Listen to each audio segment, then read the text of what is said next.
So, what's up sa inyo mga kaibigan? And again, nandito na naman si DJ MA para sa isang panibagong vlog. At alam ko guys, yung iba sa inyo interested doon sa maaaring naging experience ko sa Popo Live nung ako ay live streamer pa lang dito. At syempre, bilang nagsisimula pa lang, alam ko nandun yung hirap at struggle kung paano nga ba kayo makakaipon ng points, lalo na sa katulad ko na male live streamer. Kasi sa mga babae guys, napakadali lang po talaga makaipon ng points. Kung kayo po ay isang female live streamer, lalo na may mga tasking po sila na talaga namang makakatulong sa kanila para mas mapabilis silang makapag-cash out rito. So ito guys, i-share ko sa inyo yung mga good and bad experience ko dito sa Popo Live. So hindi na natin papatagalin to guys, let's go.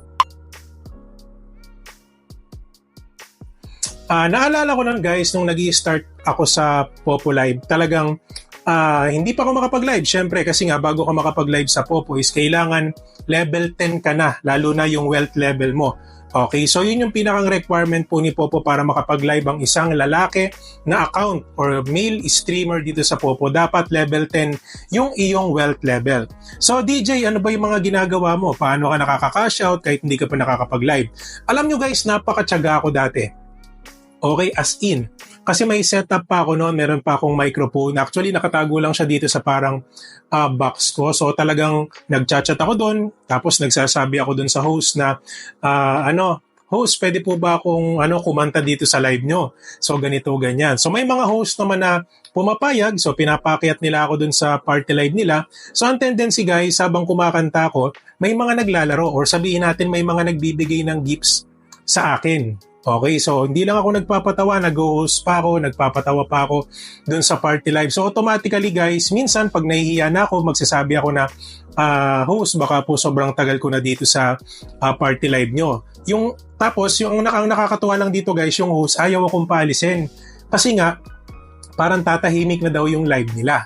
So ayun guys, sa isang upuan guys, kumikita ako ng mga 100,000 points to 200,000 points. So pagka kinonvert mo siya sa peso, kasi every 100,000 points guys, ang katumbas niya is $10. Okay, so $10 siya.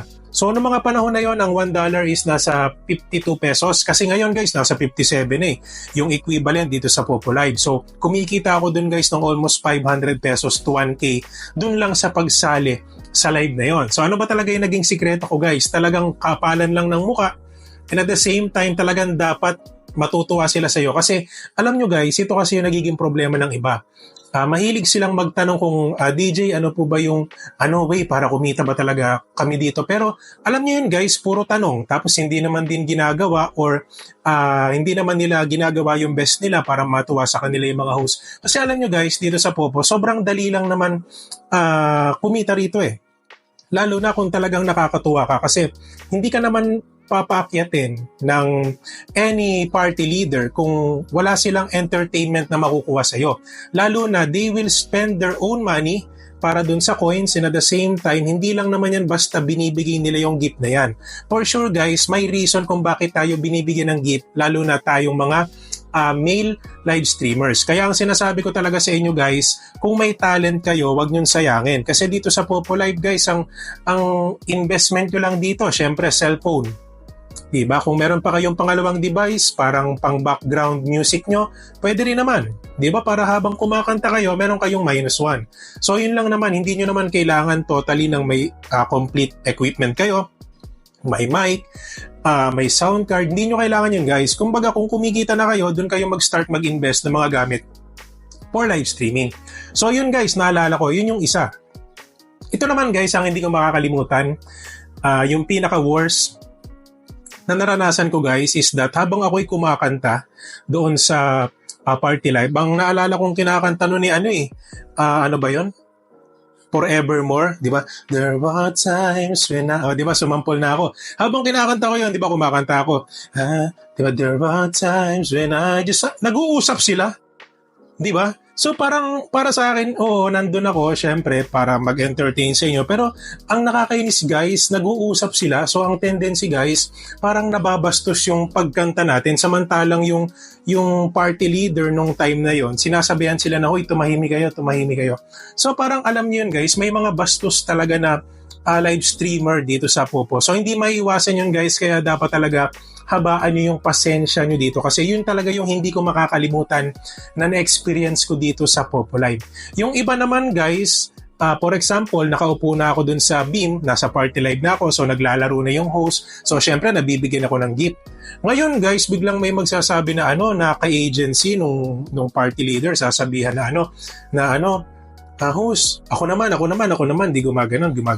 So hanggang dumating yung point na parang nakick ako, hindi ko alam kung sino yung nag-kick sa akin, maybe admin, kasi nung time na yon pwedeng mag-kick ang admin ng isang party live. So ayun guys, bigla-bigla na lang akong nawawala, nakikick ako, lalo na pagka dumarating yung mga members ng isang agency kasi ako guys, noong time na yun, wala pa akong agency. Hindi pa ako member. So, dumating yung point guys na naging member ako ng agency. So, doon ako mas natuwa guys kasi talagang napaka-supportive naman nung agency na napasukan ko. So, special shoutout pala kay Ate G Light. Ayan, so baka alam nyo guys yung agency ni Ate G Light, no? So diyan ako unang nahubog dun sa sa party live niya kasi every time na magla-live yan, magyayaya yan, "Oy, DJ May, kanta ka naman dito." Ayan, sasabihan ako na sige, kanta ka lang. Di habang kumakanta ako, ayan, naglalaro siya tapos nagbibigay pa siya ng gift sa amin. So talagang alam niyo yun guys, napakagandang experience bilang isang live streamer. Maaaring iba sa inyo guys nagtatanong, DJ, bakit hindi ka mag-live ngayon? Bakit hindi ka active ngayon sa Popo? Bakit hindi ka natanggap ng members? Katulad yan ang sinabi ko sa inyo guys, busy na tayo ngayon at hindi na rin kaya ng schedule ko yung pagla-live. Siguro some other time, kung dumating man yung time na vacant ulit tayo, so for sure makakapag-live ulit ako at maririnig nyo yung boses ko. I mean yung kung paano ko kumanta. Minsan nga guys, sumasayaw din ako sa live. Lap trip talaga guys, lap trip, no? So yun lang naman guys, ang pinakang may advice ko sa inyo dun sa mga bago, hindi lang dun sa mga lalaki, pati na rin sa mga babae, no? Na guys, walang madali sa umpisa, no? So talagang kailangan yung paghirapan yung mga bagay-bagay kasi napakadami nagme-message sa akin na, DJ, paturo. Ang dami. Siguro mga hundreds messages yung nababasa ko, pero syempre hindi ko naman kayo kayang replyan lahat. Kaya nga yung purpose guys, yung dahilan kaya gumagawa tayo ng vlog sa Popo para papanoodin nyo na lang siya, 'di ba? Yung mga kasagutan sa tanong nyo nandiyan Kumbaga actually hindi nyo na kailangan itanong yan sa akin, pero talagang may mga tao din kasi guys na nandiyan na nga, isinusubo mo na yung kanin, gusto pa talagang isusubo mo pa paloob, parang ganon. 'Di ba? Kumbaga, isinubo mo na, gusto pa tutulungan mo pa silang nguyain. 'Di ba? Parang ganon yung ibang typical na ugali ng Pinoy. 'Di ba? Magtatanong pa paturo. Samantalang nandun na sa video yung sagot kung paano nga ba sila pwede magsimula sa Popo. Well guys, sanay na naman tayo dyan.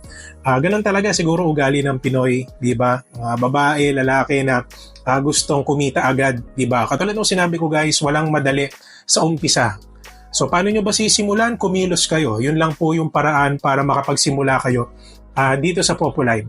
So ayun lang guys, kung natuwa kayo, may natutunan kayo sa experience natin bilang isang live streamer dito sa Popo Live, no? So pwede nyo pong i-like ang ating video na to, and of course i-subscribe ang ating channel DJMA, no, for more videos like this. So yun lang naman guys, maraming salamat po sa mga nakapanood nitong vlog na to, at kung nandito pa rin kayo, thank you very much po guys, at yun lang, maraming salamat.